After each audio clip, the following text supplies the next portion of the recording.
पेट भर संतों ने, ऋषियों ने, गुरुओं ने क्या सोचा कि इन एक धंधा और दे जा जिसका मरे है यो स्त्री या पुरुष। उनको ये कहने लगे, इनके पास कोई मोक्ष मार्ग तो था नहीं कि इसका कल्याण हो जाए बेचारे का। तो वो यूँ कहने लगे, तुम इन सारी राख न डाल के और गंगा में बहा दो। अब गंगा में, दरिया में डालने पाछे वो कितना का कित जाएगा, उसका भूत ने बेरा पट्टा ना कौन सी तेरी थी, तो वो कहते यहाँ से चाल जाएगा कि तो और नहीं तो कदे वो शहर सपट्टियाँ में रहेगा, कदे घर का आगे आ जाएगा और कभी शमशान घाट में रहेगा। वो यहाँ फिर हमने दुखी करे। अब उनका मानना ये था उन गुरुओं का कि इस राख ने ठुआ के और दूर गिर कहूँ गंगा में, और वहाँ और दुकान खोल ली। वहाँ बैठ के पांडे कि भाई मोक्ष कराना है तुम्हारे पिता का, वहाँ वो जंतर मंत्र करेंगे, उनको कुछ दक्षिणा देना। उनकी फिर सेटिंग, उनके एजेंट वो गांव गांव के ब्राह्मण, वो गुरु नकली, इन्हें बहुत जबरदस्त जाल फैला रखा था जीव ब्रह्मांडे का। तो वहाँ फिर ये अस्थि ठाण का प्रोग्राम शुरू हो गया। इब हमने ना तो भूत बनना, कति गारंटीड बात समझ लेना, जो ये मार्ग भक्ति का दास आपको दे रहा परमेश्वर कबीर जी का दिया हुआ है, इसका मोक्ष तो पक्कम पक्का है। मान लीजिए कोई पैर थड़स गया, किसी का रेपट बीघा नहीं जा पाया, तो मनुष्य जीवन मिलेगा, और किसी अन्य योनि में नहीं जाएगा। और ना जाने कितने जन्मों तक वो मानव ही बनता रह सकता, इतने पुण्य हो जाएंगे, लेकिन होगी फिर दुर्गति आगे चल के। तो कोशिश ये करना है कि अब ये भूल ना लगे, ये बात बढ़े नहीं। तो इस दृष्टिकोण से वो गंदा अंडे के सुखदेव वाली आत्मा चिपकी हुई थी मीरा। और फिर वो कहते हैं, जुग असंग कल्प भरमाया, पूर्व जन्म कोई पिछला आया। जहाँ एक सुख क्या तरवरता क्या, शिव को आसन तावा राख्या। जहाँ एक गंध अंड तिस माही, तिस जानत है समर्थ साई। यानी पूर्ण परमात्मा ही इस विधान को जान सकता है। संग जुग असंग कल्प भरमाया, जुग असंग कल्प भरमाया, पूर्व जन्म कोई पिछला आया। पूर्व जन्म का कोई संस्कार उस मालिक के विधान अनुसार आ गया, उसको वहाँ गंदे अंडे में पड़ा होना था, और पार्वती और शिव जी का वहाँ संवाद यानी भक्ति का विचार विमर्श होना था। अब क्या बताने लग रहे हैं, वो गंदे अंडे के खोगड़ में पड़ा हुआ था, उस वृक्ष के चौथे स्थान में, बिल में, खोगड़ बोले उसको देसी भाषा में, उस खोगड़ में वो गंदा अंडा था। और पार्वती को भगवान शिव जी ज्ञान सुनाना शुरू कर देता है। चंद्र लगन में सूरज लगाओ, सूरज सुर को खम बंद खमाओ, गौरी आदि गणेश मनाओ, हो किलियम किलियम ध्यान लगाओ। आदि गणेश मनाओ, नोट दिस गणेश। यानी ये बहुत गूढ़ ज्ञान है, कुछ दिनों समझ में आओगे। अब तो हम सीधे आपको मंत्र सिंपल सा बताते हैं, इसका गहराई बाद में पता लगेगा आपको कुछ दिनों के बाद, जब बार बार ये ज्ञान आपको सुनाया जाएगा। प्रथम मूल कमल को जानो, चतुर पंखड़ी लाल बखानो। दूजा स्वाद चक्र को देखो, श्वेत वर्ण रंग सुरत विवेको। सट पंखड़ी प्रीत परेवा, सट पंखड़ी पीत परेवा, ता बसत कंदरत देवा। जावा हरा हर दुन होई, तावा नाम सुमरियो सोई। अब सुन नाभ कमल सुरतालम, जामे ओ मंत्र कमालम। जहाँ अष्ट पंखड़ी राजे, ब्रह्मा सावत्री जहाँ साजे। ऊपर मनसा कमल मुरारी, तावा विष्णु ना त्रिपुरारी। जहाँ लक्ष्मी सहित विराजे, तावा हिरियम हरियम साजे। अब सुन हृदय कमल कमालम, तावा द्वादश दल का ख्यालम। तावा शिव शक्ति विराजे, सोहम नाद अनंतुन गाजे। ऊपर षोडश कमल समूला, तावा नाम श्री रंग तूला। दो दल कमल परे खो ध्याना, ब्रह्मरंद्र की घाटी जाना। बंकापुर बंकी है नगरी, घाट बाट कुछ पंथ न डगरी। घाट बाट नहीं तास कै अवगत नगर निदान, सतगुर के प्रताप से कोई पहुँचे संत सुजान।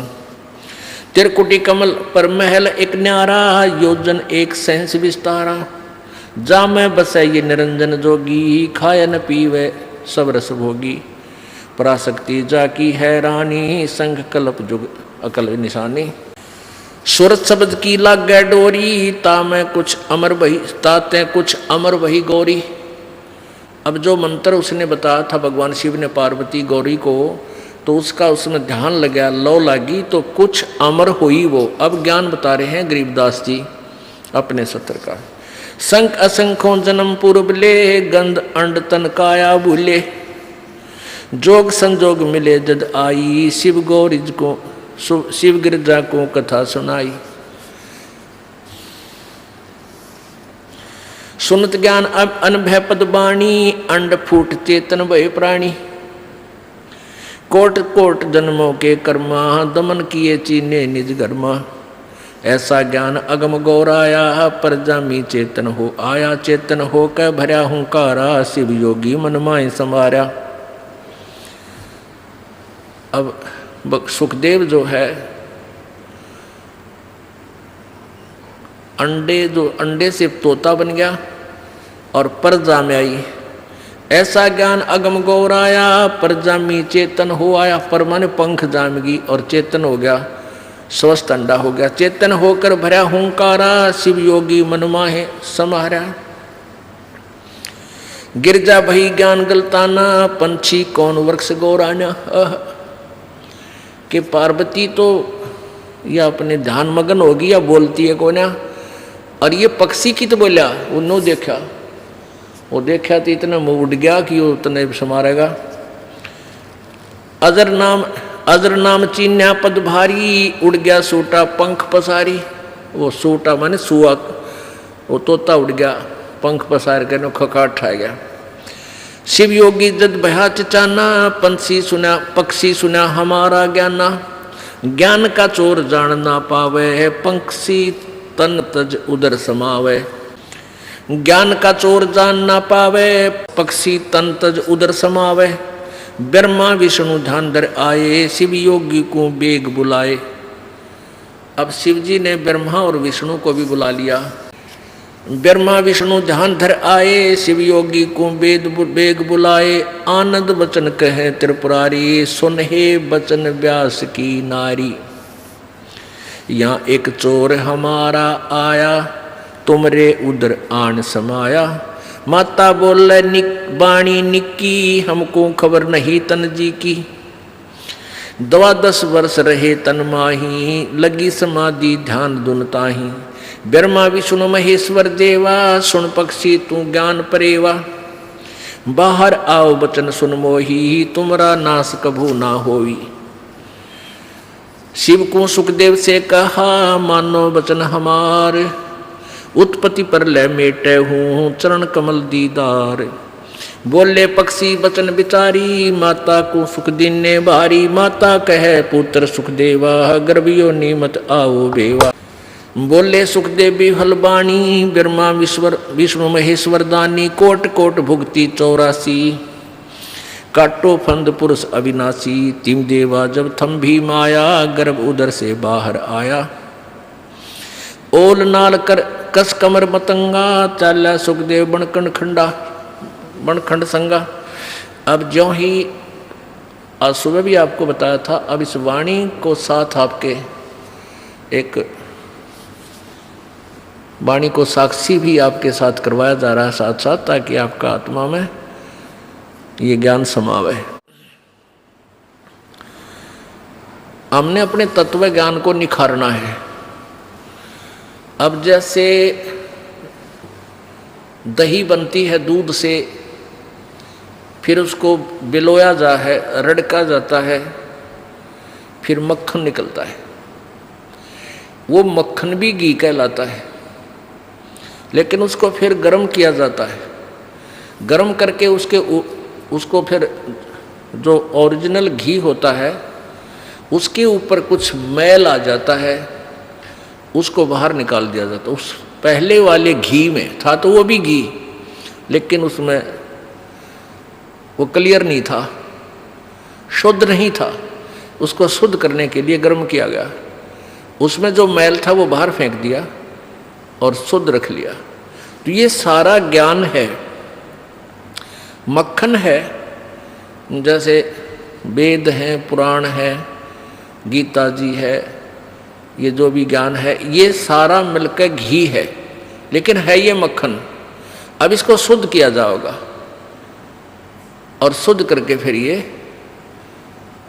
वो ओरिजिनल घी रह जाएगा, फिर कदे खराब नहीं हो। इस करके इसको निखारा, पहले सारा ही बताया जा रहा है, सारा ही दिखाया जा रहा है, ये सब कुछ। ये क्या वो जानते हैं, ये कितना बोलते हैं, इनकी भक्ति कहाँ तक है, इसको ये किसको मोक्ष मान रहे हैं, और फिर वो वास्तविक घी ये सब निकाल दिया जाएगा, वो ओरिजिनल वो शुद्ध घी रह जाएगा। वो हमारे काम का और कभी खराब नहीं होता। अब 12 क्या होता है कि 12 वर्ष तक सुखदेव माँ के पेट में रहा और तीनों देवताओं ने आके उनसे कहा कि व्यास की पत्नी आपके पेट में हमारे ज्ञान का चोर है। वैसे ये शॉर्टकट में बता रखा परमात्मा ने वाणी में।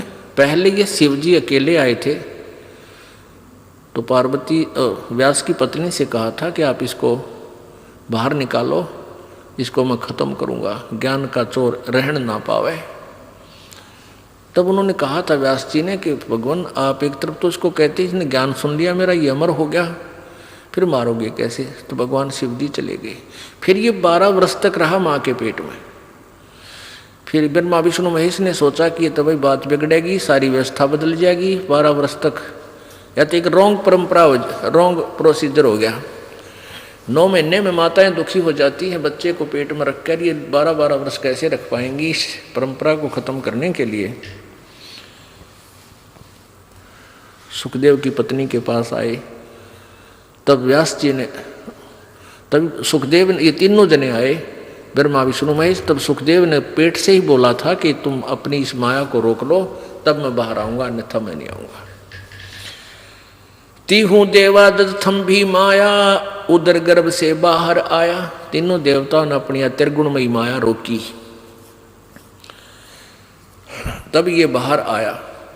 और नाल कसम कमर मतंगा, चाला सुखदेव बनखंड संगा। तिम देवा दत्थम भी माया, उदर गर्भ से बाहर आया। और नाल कस कमर मतंगा, चाला सुखदेव बनखंड संगा। 12 वर्ष बाहर आया। बाहर आते ही वो अपना, क्योंकि एक सिद्धि होती है लघु दीर्घ हो जाने की, वो सुखदेव में पूर्व जन्म की संस्कार से विद्यमान थी। तो जब माँ के गर्भ पेट में था लघु था, और बाहर आती अपना 12 वर्ष की आयु वाला शरीर दीर्घ बन गया।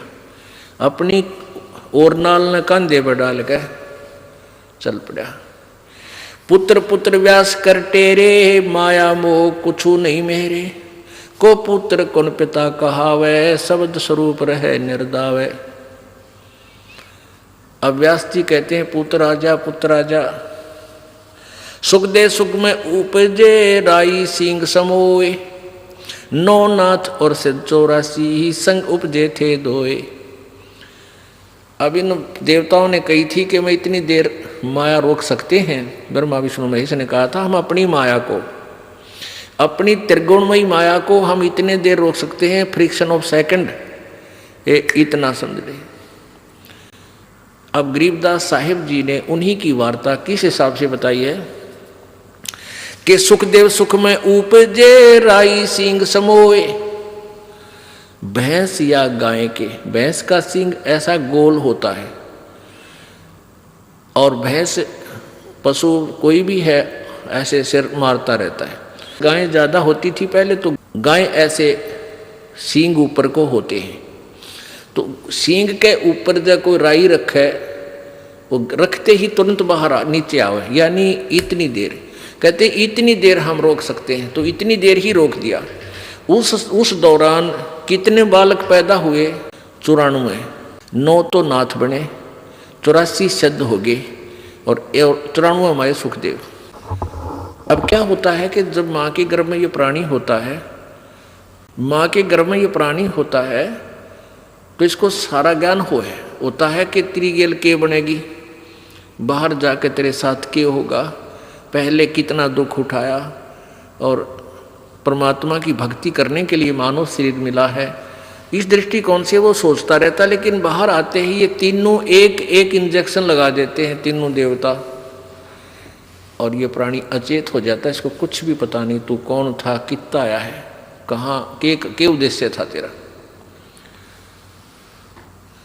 उससे सुखदेव प्रीति था, उसने सब ये बात पहले क्लियर कर ली कि मैं बाहर जब आऊँगा जब अपनी या माया रोक लोगे। तो इतनी देर माया को रोका जैसे राई सींग समोए।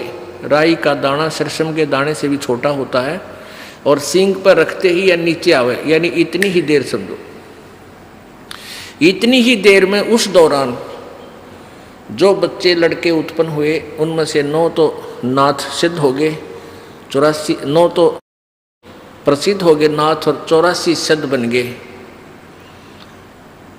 तथा एक ये सुखदेव। तो इनको ऐसी प्रेरणा चेतना रहेगी अपने हृदय में कि भगवान पाना चाहिए। तो ये उस भगवान पाने की तरफ में घर से भी निकल गए, पता नहीं कहाँ कहाँ भटके। अब काल ने तो जाल लंबा बना रखा, फिर आगे नकली संत बैठा रखे जगह जगह ये ठग। तो उनको जैसे भी कोई साधक मिले वही साधना करके वो यहीं घूम फिर कांडी पाक गए। कोई सिद्ध बनकर प्रसिद्ध हो गया, कोई नाथ बनकर प्रसिद्ध हो गया, ये आकाश में उड़ा फिर है, ये मैं ऋषि बनकर प्रसिद्ध हो गया। आखिर में फिर क्या हुआ इनके साथ, पुत्र पुत्र व्यास कर टेरे, माया मोह कुछ नहीं मेरे। अब व्यास जी कहते हैं कि बेटा मेरी बात सुन, बेटा मेरी बात सुन। 12 वर्ष तेरी बाट देखी है कि बेटा बालका होगा, बार पुत्र होगा, और आज तो हमें दर्शन तो दे दे एक बार अपने पिता को।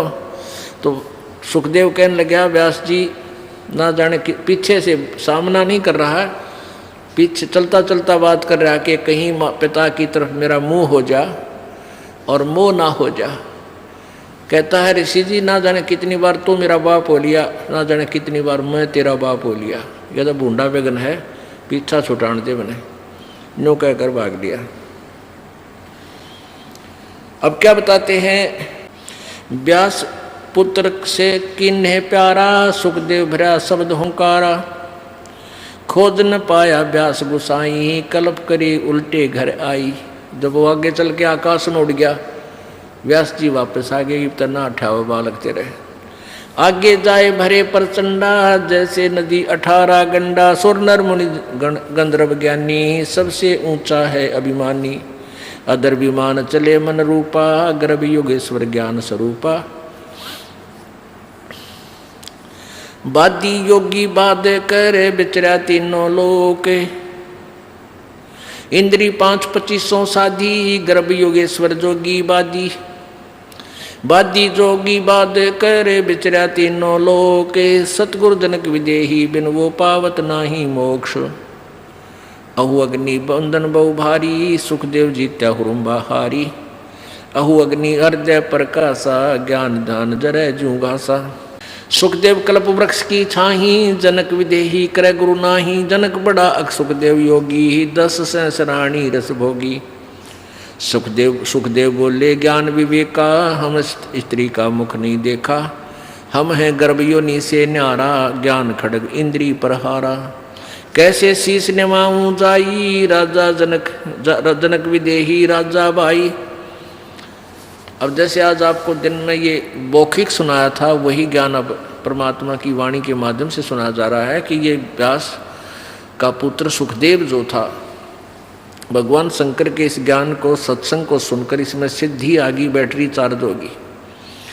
तो इससे इसमें कुछ आकाश में उड़ जाने की सिद्धि आ गई। इसी की हल्दी की गांठ से पंसारी बन गया। आपको दिन में बताया था कि पहले स्वर्ग जाता है, उसके बाद विष्णु लोक के में पहुंच जाता है। वहाँ जाकर इसको रहने नहीं दिया क्योंकि इसका कोई गुरु नहीं था। भगवान विष्णु ने कहा कि आप राजा जनक को गुरु बनाओ, तब यहाँ आओ। तो सुखदेव ऋषि ने यही सोचा कि राजा जनक तो गृहस्थी है और मैं एक बाल ब्रह्मचारी हूँ, तो उसने राजा जनक को गुरु बनाना स्वीकार नहीं किया। तो वो ऋषि मुनि जहाँ ये शिव कोमन स्वर्ग में आया वहाँ क्या बताते हैं, पुंडरीक नारद मुनि व्यासा ब्रह्मा विष्णु महेश उपासा आसन आदर अति अधिकारा सुखदेव सकल माही सिरदारा 14 भवन फिर पल माही सुखदेव सरवर दूजा नाही सुर 33 शेष 88 सुखदेव की सब करें खवासी वशिष्ठ विश्वामित्र ज्ञानी कागभूषण कहो परवानी कागभूषणी धान धर बहे जो पद परवान आधीनी अधिकार बिनारे सुखदेव मूढ़ अज्ञान। अब वहाँ ये सभी ऋषि देवता बैठे थे और उन्हें सारी कथा का पता लग गया उन्हीं के मुखारविंद से कि भगवान ने इनको ये कहा है गुरु बना ले राजा जनक को, और ये कहता है कि राजा जनक गृहस्थी भाई कैसे शीश निभाऊं जाई। अब वहाँ बैठे बैठे आपस में बतलावे हैं ताकि इसकी कुछ बुद्धि ठीक हो जाए। तो ये सभी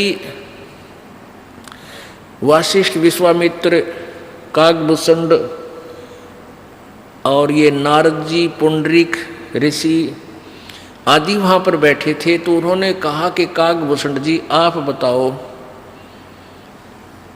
इस सुखदेव का क्या बनेगा। तो कागभूषण जी परमात्मा की कबीर जी की शरण में आए हुए और उनको परमात्मा के ज्ञान का कुछ अंश है, उसको ज्ञान है। तो उसने फिर खरी खरी कही कागभूषण डी ध्यान दर भय जो पद परवान आदीनी अधिकार बिना तो सुखदेव मूढ़ अज्ञान। तेरे अंदर आदीनी तो है नहीं, आदि बिन्नी बिना भगवान मिला नहीं। सनक सनंदन नारद भाई सुखदेव ज्ञान बहुत समझाई अरे नारद को झीमर गुरु की न्या कहाँ ज्ञान में हो गया हीना। बोले ब्रह्मा विष्णु महेशा सुखदेव नहीं ज्ञान परवेशा। अब ब्रह्मा विष्णु महेश फिर कहने लगे कि तेरे अंदर ज्ञान का छींट भी नहीं लगी है, अध्यात्म ज्ञान से तू परिचित नहीं है भाई, इसलिए आकड़ पाड़ रहा है। बोले ब्रह्मा विष्णु महेशा सुखदेव नहीं ज्ञान परवेशा चिन्या नहीं पुरुष अविनाशी सुखदेव गर्भ योनि के वासी। जब तक तू सतभक्ति नहीं करेगा तब तक तू 84 लाख योनियों में भ्रमता रहेगा। जनक विदेही करो गुरु सोई गर्भ योनि से छूटो तो ही। जनक विदेही गर्भ से न्यारा सुखदेव गर्भ योनि अवतारा योनि संकट देह कहाई गर्भ योनि आगे है भाई। गर्भ योनि है मान बढ़ाई सो सुखदेव तू माहे बसाई। जनक विदेही करो दीदारा तो तू गर्भ योनि से न्यारा। पिंड ब्रह्मांड लोक दो योनि इच्छा बीज न सुखदेव भूनि। 14 भवन फिर पल माही उड़ा फिर पक्षी की नाई। तप का तेज ज्ञान असवारा पाया नहीं मुक्ति द्वारा सुखदेव ज्ञान ध्यान तप हीना जब लग राजा गुरु नहीं कीना।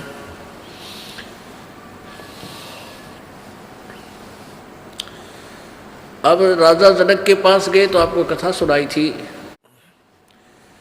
अब पहले एक प्रसंग और आता है कि जैसे अभी आपने प्रसंग सुना कि नारद ने झीमर गुरु की ना और क्या ज्ञान में हो गया हीना। अब ये झीमर कौन था। अब यहाँ प्रसंग आ जाता है कि भाई गुरु होना चाहिए। ये नकली संत हमने न्यो बरमावे हैं कि भाई गुरु होना चाहिए और किसाए हो गुरु बना ले, अब बस अपना भक्ति कर ले, गुरु बिना मोक्ष नहीं होता। लेकिन ये भूल जाते हैं कि पूर्ण गुरु बिना बात नहीं बने। अब यहाँ क्या बताते हैं कि एक झीमर था, धीमर झीमर कहें वैसे मछियारे ने। एक धीमर होता है, धीमर झीमर कहें उसको धीमर कहें, वो होता है मछियारा। तो क्या बताते हैं कि नारद जी ब्राह्मण यानी ऋषि और उसने झीमर गुरु करना पड़ा। और उसका कहते हैं उस गुरु झिमर गुरु बनने से भी स्वर्ग तक जाने का ब्योंत बना। अब यहाँ वो नकली गुरु ये कह देते हैं भाई नारद ने झिमर गुरु बनाया था तो गुरु ही होना चाहिए, ये सुल्फा पाठ भी मारेंगे चलम का डूंडा ठा जाए, कहा भाई गुरु होना चाहिए कि साय हो नाम जाप कर ले भक्ति करे। नारद ने झिमर गुरु कराया था, पार हो गया, टट्टू पार हो गया, झिमर नहीं था वो, और पहले तो पार की तो हो गया। फिर भी जो लाभ हुआ वो झिमर कौन था, ये कंसेप्ट यहाँ क्लियर होना चाहिए। ये पुण्यात्मा जो होती है ना, पिछले जन्मों के बहुत पुण्यकर्मी प्राणी होते हैं, उनको काल इसी कसूती जगह फिट करेगा कि उस इसी जगह फंसा देगा कि उसने निकालो कौन निकाल लगा के।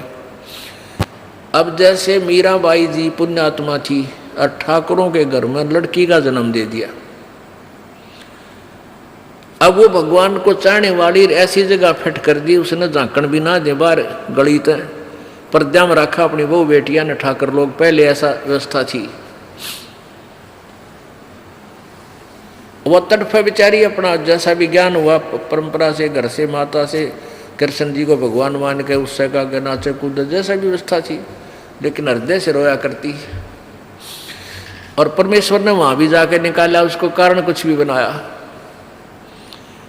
पहले आपको कथा सुनाई थी। अब ये झिमर कौन था, ये पिछले जन्म जन्मांतर की एक पुण्यात्मा थी, और इसका ऐसा जन्म कर दिया, संस्कार बना दिए कि वो उन मछियारा का घर जन्म हो गया उसका। और इस टाइप के जो व्यक्ति होते हैं ना, ये बेसब्रे होया करें, अनथक होते हैं। अब वो इतना कसूता मछियारा था कि उसने आसपास की तालाबों की मछली निकाल के जाल डाला गए और सारी खाली या बेच दी, जैसे करता था। जिस राज्य में वो मछियारा रहता था, यानी वो झिमर रहता था, कालू नाम था उसका, उसके दूसरे पड़ोसी राज्य में एक राजा बहुत धार्मिक था। उसने आदेश दे दिया था कि कोई जीव हिंसा नहीं करेगा, ना तालाबों से कोई मछली पकड़ेगा, ना कोई शिकार करेगा मेरे जंगल में। उसने देखा एक दिन के सीमा के साथ वाला जो देश है उसमें एक बहुत बड़ा तालाब है और उसमें नरी मछली बहुत जबरदस्त पड़ी है। वो देखा दिन में, तो शाम ने वो बखते पहुंच गया। रात ने सुबह बखत उठ कर सोचा बखत से निकाल लाऊंगा, कोई नहीं पाएगा। थोड़े थोड़े सर्दियों के दिन थे। उसने पहला एक जाल डाला और मछली बाहर डाली, सर्दी सी लागी, आग बाल ली, आग बाल के सेक लिया, अपने हाथ पैर सेके, फिर दोबारा ट्राई करने लग गया, इतने दिन ले करने हो गया। इतने में क्या हुआ कि उसी नगरी का राजा, उस देश का राजा अपने दूसरे शहर में जा रहा था। सुबह सुबह हाथी पर बैठा आवा था, आगे सैनिक, पीछे सैनिक, अंगरक्षक साथ थे। अब चोर की तो नजर नो भी रहना कि कोई देख ना ले, उसने देखा को तेरे की वो आ गए भाई। अब एकदम काफिला ऐसे मोड़ खा गया, नू आ रहा था रास्ते से, जंगल होते बन होते थे, एकदम नो टर्न किया, सारा ही 100-200 फुट की दूरी पर उसने देखा ये तो आगे भाई। अब उन को तो ध्यान नहीं था, उसका ध्यान गया कि मर गया आज तक तू, यो राजा आ गया, ये तो फांसी दे है, जो कोई फांसी की सजा देता है जो जीव हिंसा करता पकड़ ले। अब उसने सोचा अब क्या करूँ, वो मछली तो सारी धका दी, जल में डाल दी, और वो जो उसने आग बना के सेका था वो धुआं सा बन गया, लकड़ी जला रखी थी, उड़े बैठ गया आंख मीच के। एक लंगोट तन पे था, दाढ़ी मूछ बड़ी हुई थी, महात्मा के सा रूप पहले ही था उसका, क्यों पहले इसे का दाढ़ी से बाढ़ सब का बड्डे रहा करते। और एक लंगोट तन पे था। उसने सोचा और कोई तरीका नहीं, तू साधु रूप बना ले। अपने शरीर पर सारे घर राख पड़ी थी वह ला के, और मुँह माँ पर लाकर बैठ गया, नुआ कट गए आसन पदम लगा के। अब महात्मा ने राजा बड़ा धार्मिक था, उसने सोचा अरे देखो महात्मा बैठा भाई, रोको एक बार। जब कति सामने आ लिया ना वो रुकवा लिया, रो माड़ी आँख खोल लड़ने देख ले, जालिया काड़े है।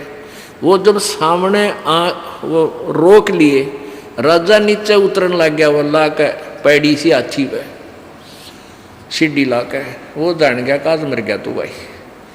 अब वो डरते ने भगवान याद करया।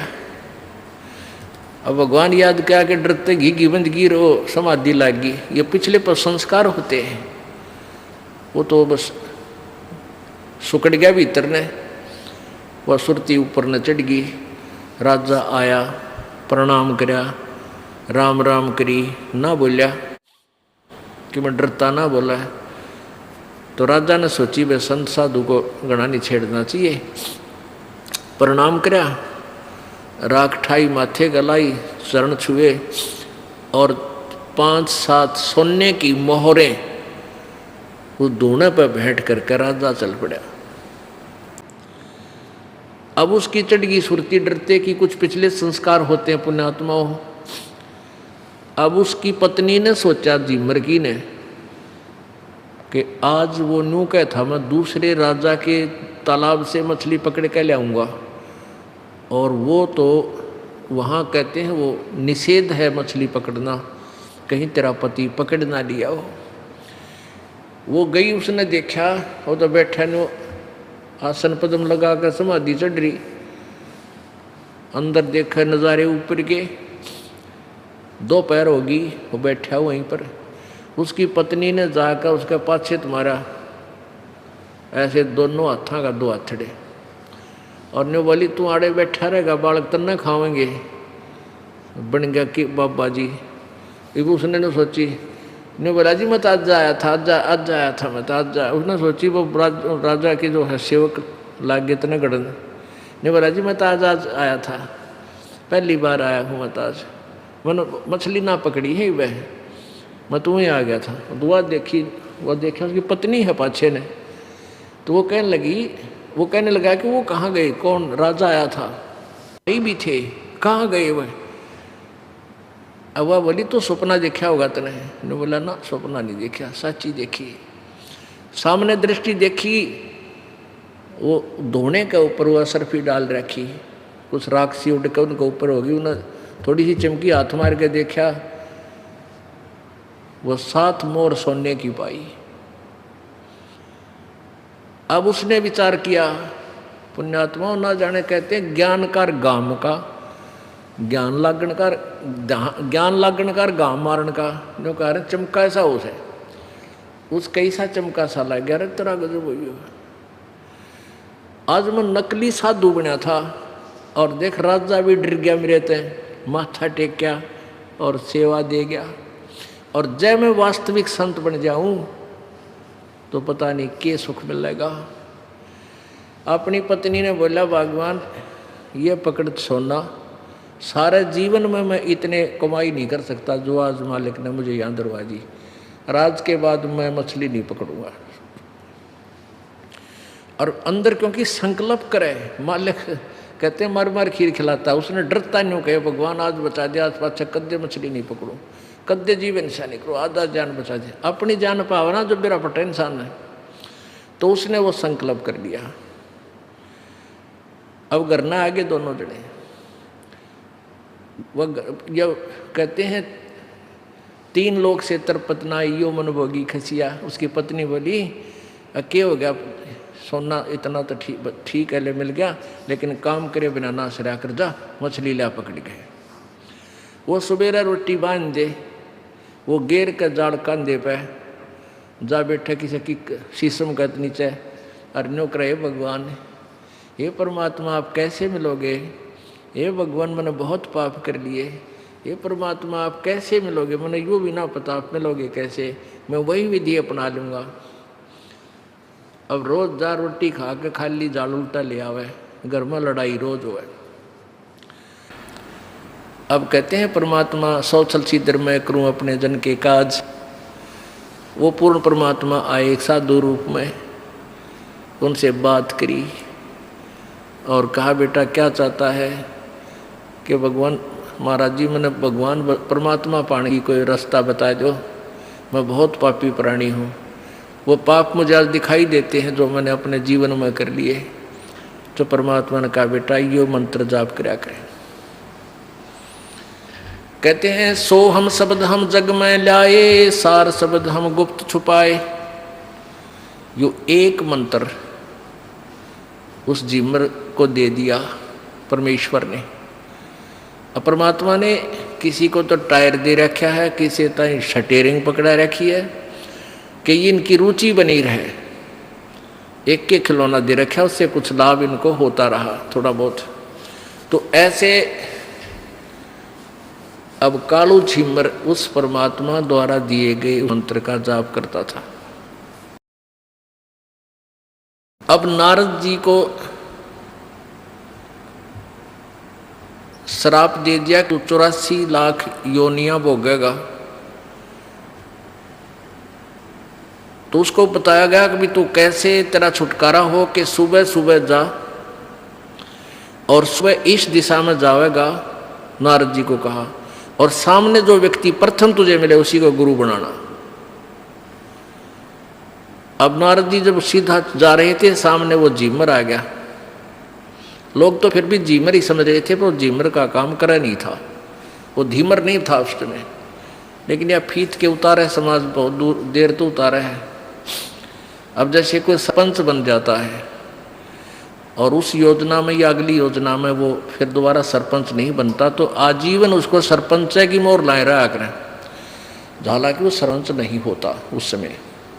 ऐसे ही वो धीमर नहीं था, फिर भी लोग उसको झिमरा कहा करते हैं जाति के आधार से। तो नारद जी देखा कि सामने गया तो वो झिमर पाया, अकरा इसने के गुरु बनाऊंगा, वापस आ गया। अगले दिन सोचा कल जाऊंगा, कल सुबह फिर गया, फिर वो ही मिल गया। तब उसको बताया, नारद को बताया गया कि इसको चरण छू ले, न तेरी साथ से। तब उस नारद को ने उसी को गुरु बनाया जो सामने नजर आया। तो उसने नारद को फिर ज्ञान बताया और हमने काम बिगाड़े हैं। उस झिमर को भले ही आदेश नहीं था कि नाम देने का, उसने उसको गुरु बनकर उसको उपदेश दे दिया। और जितनी राहत नारद जी को मिलनी थी वो राहत भी उस झिमर द्वारा दिए गए उपदेश से, यानी पूर्ण परमात्मा के द्वारा ही बैटरी चार्ज्ड उस कालो नामक झिमर से उसका कल्याण हुआ। कितना कल्याण, ये इनका कल्याण ये है स्वर्गता ही पहुंच जा, इतना ही कल्याण ये मानते हैं। तो पुण्यात्माओं, ऐसे हमने इस प्रत्येक कंसेप्ट को क्लियर करना है, क्योंकि इस मक्खन को गर्म करके शुद्ध घी बनाना है। अब शुद्ध बनेगा ये इस तत्व ज्ञान से, परमात्मा की वाणी से। इसके अंदर 4 वेद, 18 पुराण, 11 महाभारत, गीता जी, कुरान और बाइबल, और इनसे आगे का ज्ञान भी इस सूक्ष्म वेद में है, जो ये सच्चिदानंद घन की वाणी है। अब सुखदेव को मान्यावत कल्पना छाड़ी, सुखदेव लगी लगन जद गाड़ी। सुखदेव छाड़ी मान बढ़ाई, जनक विदेह की गुरु जाई। बोले जनक विदेही राजा, इंद्री दमन करी किस काजा। ब्रह्मानंद पद लख्या न तो को, ऐसा दर्शत है सब मोको। सुखदेव सुनो व्यास के पूता, इंद्री लार लगी संजूता। मन गुण इंद्री कर्म न जाने, व्यास पुत्र तू ज्ञान दीवाने। इंद्री कर्म लगाओ किसके, जीव्या लेप नहीं मधुरस के। नैन पटल में ईश्वर भागा, देखे सकल रूप अनुरागा। हाड चाम तन खाल खलीती, या सुख दे तू माया जीती। भग में बिंद बिंद में देही, चीन नहीं शब्द स्नेही।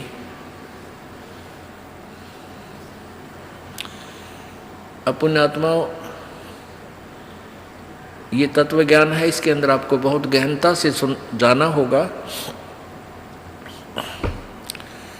अब क्या बताना चाहते हैं? अब कबीर परमेश्वर का ज्ञान गरीबदास जी बता रहे हैं।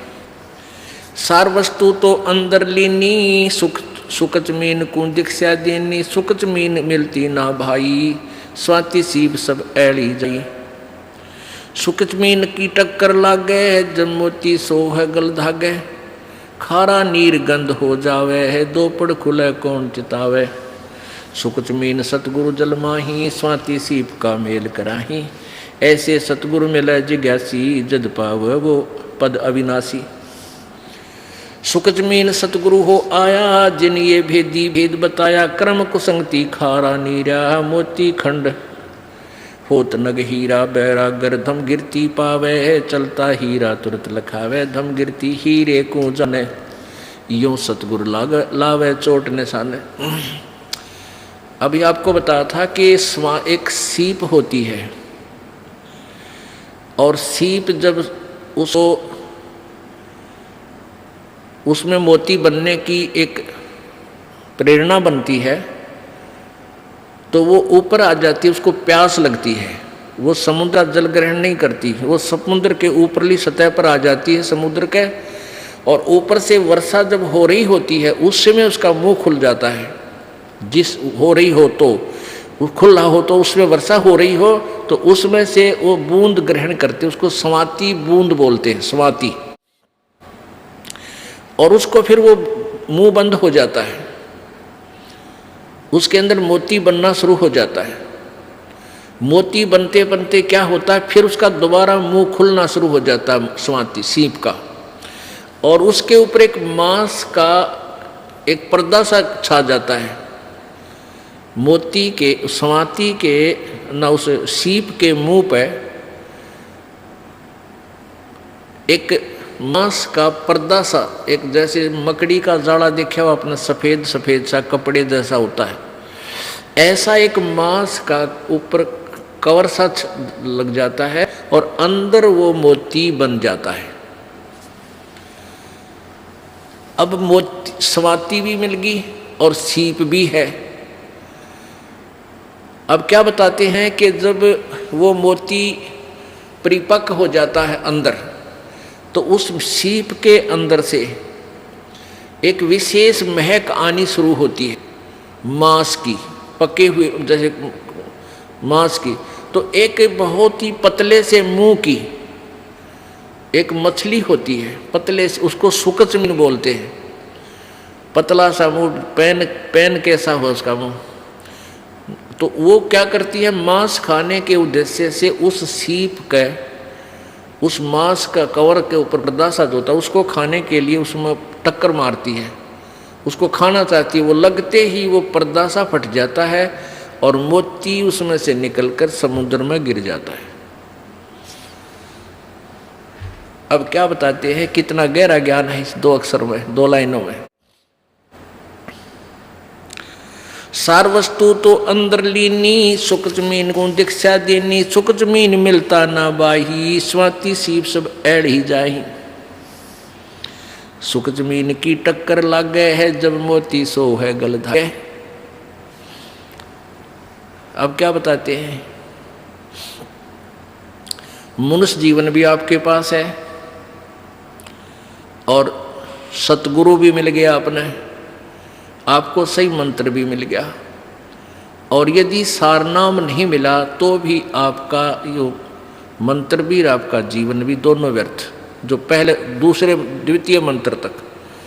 अब कहने का भाव ये है कि जैसे वह मोती सीप तो समझो शरीर है, और स्वाति समझो मंत्र आपको मिल गया सतनाम, और मोती बन गया। और सुख जमीन मिलता ना भाई, स्वाति सीप सब ऐड़ ही जाई। सार नाम आपको नहीं मिला है, और आखिरी सांस तक आपकी इसके अंदर श्रद्धा, पूरे गुरु जी में श्रद्धा, यानी आखिरी सांस तक इसकी जाप नहीं किया। यहाँ एक उदाहरण दिया है कि यदि ये सार नाम आपको नहीं मिलता तो तुम्हारा ये सतनाम तक की कमाई भी और आपका ये जीवन भी व्यर्थ जाता। व्यर्थ का तात्पर्य ये, क्योंकि यहाँ एक विशेष ध्यान से सुनने वाली बातें हैं, घबराना नहीं।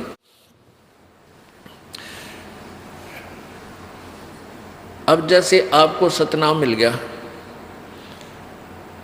और सारनाम मिला नहीं और आपकी मृत्यु होगी, पहली बात तो ये है कि परमात्मा उस प्राणी की मृत्यु नहीं होने देगा। कबीर भगवान के हाथ में पूरी कलम है। जमजो राजा से डरे मिटे कर्म के लेख, अदली अदल कबीर हैं, असल कबीर हैं ये कुल के सतगुरु एक।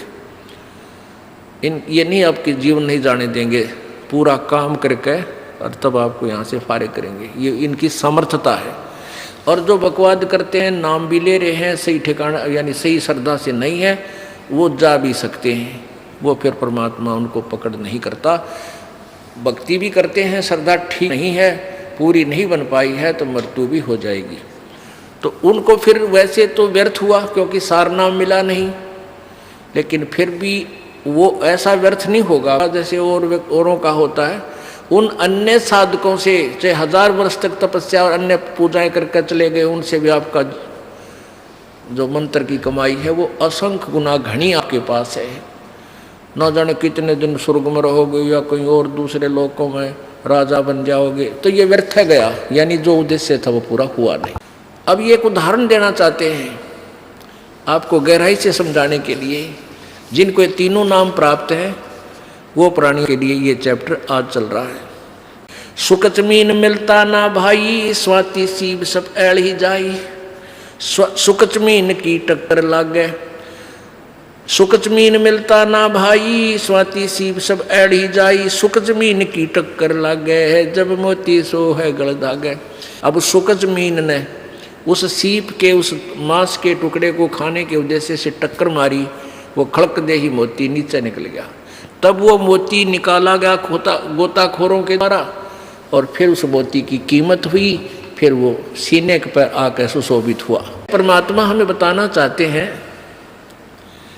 कि पूरी साधना पूर्ण सम से प्राप्त करके ही आप परमात्मा के दरबार में सुशोभित हो पाओगे, अर्थात पूर्ण मोक्ष प्राप्त करोगे। फिर आगे क्या बताते हैं, पूरे गुरु के बिना ये काम नहीं बनता। सुख जमीन सतगुरु हो आए, जिन ये भेदी भेद बताया। कर्म कुसंगति खारा नीरा, मोती खंड होत नग हीरा। बैरा गर्दम गिरती पावे, चलता हीरा तुरत लखावे। दम गिरती हीरे को जाने, न्यो सतगुरु लावे चोट निशाने। अब ये हीरा जो होता है ना, एक हीरा ये पत्थर में बन जाता है, पत्थर में होता है, पहाड़ में, और इसकी इतनी ताकत होती है इसमें, ये कुछ ऐसी गर्मी पाकर के वहाँ पहाड़ की, और ये पत्थर को फोड़ता उसके अंदर से चल चल चल करता हुआ चल पड़ता है, जिधर भी इसकी दिशा बन जाती है। तो पहले राजा लोगों के पास एक धमगिरती होते थे। धमगिरती वो क्या होती है, उनके अंदर एक ऐसी कॉमन सेंस होती है, ऐसी उनकी सुरती लगती थी, वो ध्यान से यानी अपनी ऐसी सुरती को पत्थर से पहाड़ पर तचा देते थे कि वो हर उस पत्थर की उस हीरे की दिशा को बता देते थे कि ये इधर को चल रहा है। अब जैसे उनके पास बैठ जाते पहाड़ के, और उस आवाज़ से अंदर हो रही आवाज़ बहुत गहरे, किसी को नहीं सुन रही वो बाहर, उसकी सुरती उससे कनेक्ट हो जाती, और वो फिर सुनता है ऐसे कान से लाकर कि वो इधर उसकी दिशा है, वो बता देता इधर आ रहा है, इस स्पीड से आ रहा है। तो आगे जाकर राजाओं से बता देते थे कि यहाँ एक खोद दो इसको गड्ढा, इस पहाड़ के बीच में या खुदाई करवा दो, ये वहाँ तक इस समय में पहुँच जाएगा। तो वहाँ जाकर के आगे उसको पत्थर को कटवा देते थे राजा लोग मजदूरों से फटाफट, और वो हीरा आता और उसके अंदर से आके, क्योंकि आगे रास्ता उसको मिलता नहीं, गड्ढे में खड़क दे ही निकल जाता, वो हीरा फिर राजा लोग प्राप्त कर लेते थे। तो क्या बताते हैं, बैरागर धम गिरती पावे, चलता ही तुरत लखावे। बैरागर इसको हीरे को बोलते हैं। और चल धम गिरती पावे, बैरागर धम गिरती पावे, चलता हीरा तुरत लखावे। अब कहाँ लाए हैं इस पॉइंट को? धम गिरती हीरे को जाने, नो सतगुरु लावे चोट निशाने। कि जैसे धम गिरती वो हीरे की परख करने वाला कि किधर को जा रहा है, यहाँ चोट मार दो, यहाँ खाली कर दो, या काट दो इसको, यहाँ ये हीरा आएगा। कहते हैं धम गिरती हीरे को जाने, नो सतगुरु लावे चोट निशाने। ऐसे परम संत, पूर्ण संत इस मुक्ति रूपी हीरे को आपको प्राप्त कराने के लिए वो निशाने पर चोट मरवाता है। ऐसी साधना करो, ऐसी रहनी रहो, और ये सत्सार नाम इसकी ऐसी पूजा करो। अब प्रसंग चल रहा था, अब जैसे सुखदेव ऋषि को जहाँ तक का भी ज्ञान था, उसने अपने शिष्य चरणदास जी को बताया, और चरणदास जी ने आगे अपने गुमानी दास जी को बताया, गुमानी दास जी ने नित्यानंद जी को बताया। अब नित्यानंद जी को जितना ज्ञान था उसने उसी को फाइनल मानकर, उसी को पूर्ण मोक्ष मानकर और उसी सत्र का ज्ञान कहा। ज्ञान तो बोला है, सोचा है कि मैं बड़े ऊंचे लास्ट पॉइंट का बोल रहा हूँ, फिर भी हमने अपने ज्ञान को सुचारू करने के लिए अपनी आत्मा में इसका ग्रहण करना है। लेकिन ये ज्ञान होते हुए कि ये संत किस कैटेगरी का था, फिर भी प्रेरणात्मक जो ज्ञान है वो सबका मिलता ही होता है। तो नित्यानंद जी को जो ज्ञान था सुखदेव ऋषि से प्राप्त था, स्वर्ग तक का टारगेट था। उसने भी ये कहा कि ये घर, ये तुम्हारा स्थान नहीं है और वो स्वर्ग तुम्हारा स्थान है। अब इस नित्यानंद जी पढ़ा लिखा था, एजुकेटेड था, तहसीलदार था।